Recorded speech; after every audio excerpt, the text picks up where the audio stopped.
Loïc Fortum est dessinateur industriel.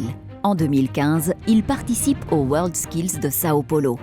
Une expérience qui lui permettra l'année suivante de remporter la médaille d'or en CAO-DAO aux Euroskills de Göteborg. Ce passionné sait qu'il faut se donner à fond pour atteindre ses objectifs. Bonjour Fabrice. Salut Loïc, très heureux de te recevoir à l'Eurospace Center. On y va? Allez. Alors Fabrice, qu'est-ce qu'on fait ici à l'Eurospace Center? Eh bien, tu vois, l'Eurospace Center est un parc à thème spatial où on fait vivre à nos jeunes visiteurs, et aux plus âgés aussi, un entraînement d'astronautes qui ne sont pas prêts d'oublier. À l'Eurospace Center, on se rapproche des étoiles et on se prépare comme de véritables astronautes. En famille ou avec l'école, venez marcher sur la Lune ou bien sur Mars. Revivez la conquête spatiale. Participez à des stages d'astronautes, de robotique, de satellites ou de drones et rapprochez-vous du futur. Ouf, Fabrice, qu'est-ce que tu nous as préparé là? Eh bien Loïc, comme je savais que tu étais féru de technologie, Ah oui. j'avais envie de te parler des drones aujourd'hui. Ah bah super. Des machines comme ça a l'air quand même assez simple à piloter, non? C'est vrai que c'est pas très compliqué à vrai dire, mais cette machine et rien que la radio ici, ce sont de vrais ordinateurs. C'est bourré de technologie. Et c'est vrai que la moindre défaillance, la moindre erreur peut être fatale. Et des erreurs, il y en a, car les pilotes de drones ne sont pas tous très doués. Sans compter qu'il faut se méfier de son entourage. Et puis, être filmé par un drone, cela peut être agaçant, même très énervant. Bien sûr, cela demande aussi de bien maîtriser les distances.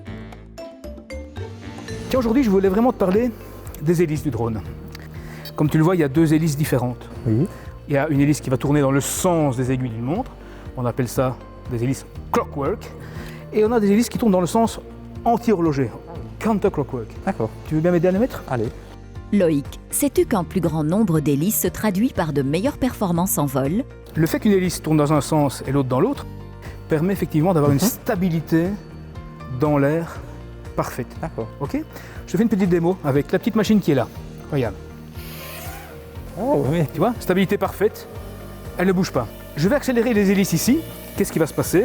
Eh bien, la portance va être différente et là, regarde, ma machine avance. Si j'accélère les hélices sur le côté, eh bien, là, on va tourner à droite, on va tourner à gauche. Ok? Tu veux essayer? Ah bah oui, je vais essayer de pas casser.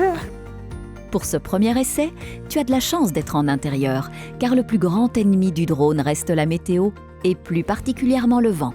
Fantastique? Ouais, je l'ai pas cassé. Ben écoute, je te prends comme copilote. Non, mais c'est gentil.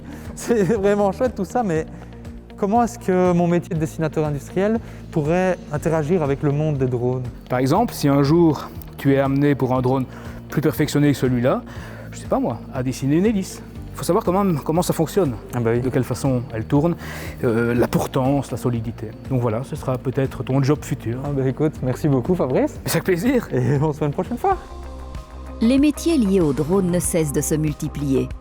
On en trouve dans des secteurs comme l'agriculture, le bâtiment, l'ingénierie, la surveillance ou encore l'audiovisuel. Des aspects très étendus, mais qui nécessitent également des compétences bien précises.